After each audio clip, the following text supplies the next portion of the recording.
નમસ્કાર, આપ જોઈ રહ્યા છો T24 ન્યૂઝ ગુજરાત।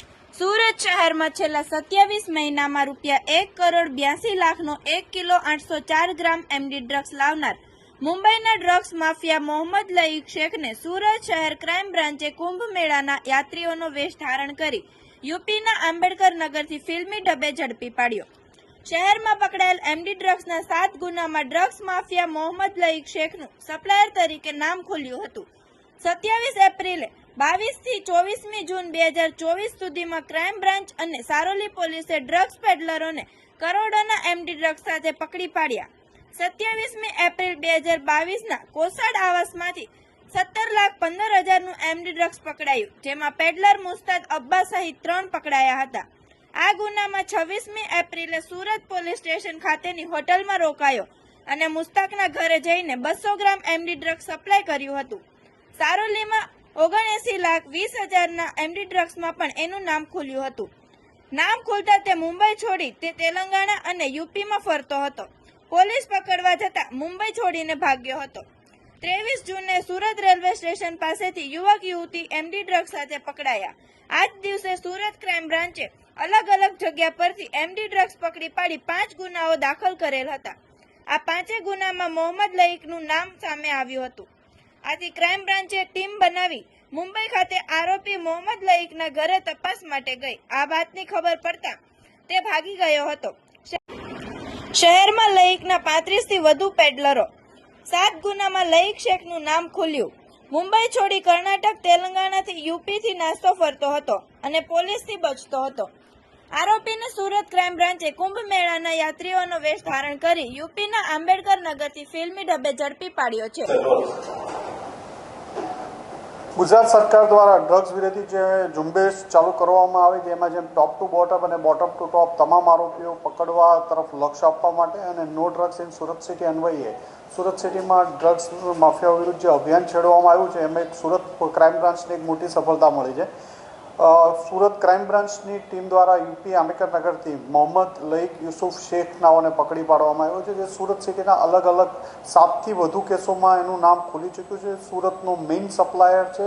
7થી વધુ કેસોમાં એ વોન્ટેડ તરીકે છેલ્લા 3 વર્ષથી એનું નામ ચાલતું હતું। સુરતની ટીમ દ્વારા આંબેડકર નગરમાંથી કાલે એક ઓપરેશન હાથ ધરી અને એની ધરપકડ કરવામાં આવી છે।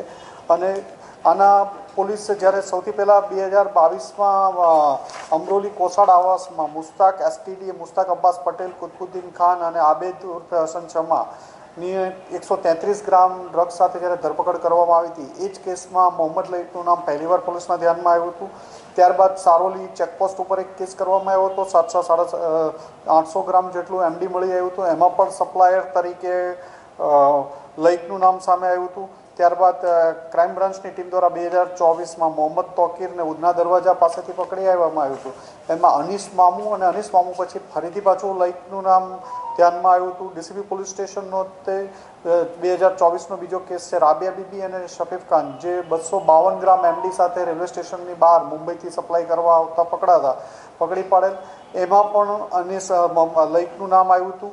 આ ઉપરાંત સુરત ક્રાઇમ બ્રાન્ચ દ્વારા એક જ દિવસમાં જે 5 કેસ કરવામાં આવ્યા હતા અલગ અલગ પોલીસ સ્ટેશનોમાં, રાંદેર, પાલ, અઠવા, અલગ અલગ જગ્યાએ, એમાં પણ લઈકનું નામ આવ્યું હતું। લઈક ઓછા 7થી વધુ કેસોમાં એનું નામ ખુલી ચૂક્યું છે। આ ઉપરાંત હજી પણ 2 કેસમાં એનું નામ ખુલવાની શક્યતા રહેલી છે। લઈક પોતાના અલગ અલગ માણસોને જે મુંબઈ અને એની આજુબાજુમાંથી એમડી ડ્રગ્સ લઈ અને અલગ અલગ લોકો પાસેથી મેળવી અને એ સુરતમાં અને ગુજરાતમાં સપ્લાય કરતો હતો અને દર વખતે નવા માણસ સપ્લાય માટે લાવતો હતો। સૌથી પહેલાં લઈક પોતે ડિલિવરી માટે આવતો હતો, પણ જ્યારે 2022માં લઈકનું નામ ખુલી જતાં એમણે પોતાના માણસોને મોકલવામાં ચાલુ કર્યું હતું અને સુરતમાં એનું નેટવર્ક ખૂબ સારું હતું કે અલગ અલગ જગ્યાએ સપ્લાય કરવામાં અલગ અલગ 8થી 9 કેસોમાં પકડાઈ જતા અને સુરત પોલીસની વારંવાર મુંબઈ ને એની જગ્યાએ તપાસ કરતા એણે 2022માં મુંબઈ છોડી દીધા બાદ તેલંગાણા, કર્ણાટક અને લાસ્ટમાં યુપી આંબેડકર નગર પોતાના વતનના આજુબાજુના ગામોમાં રહેતો હતો। ક્રાઇમ બ્રાન્ચને ઘણી મહેનત પછી અને ઘણા દિવસની પ્રયત્ન પછી મળી આવ્યો હતો।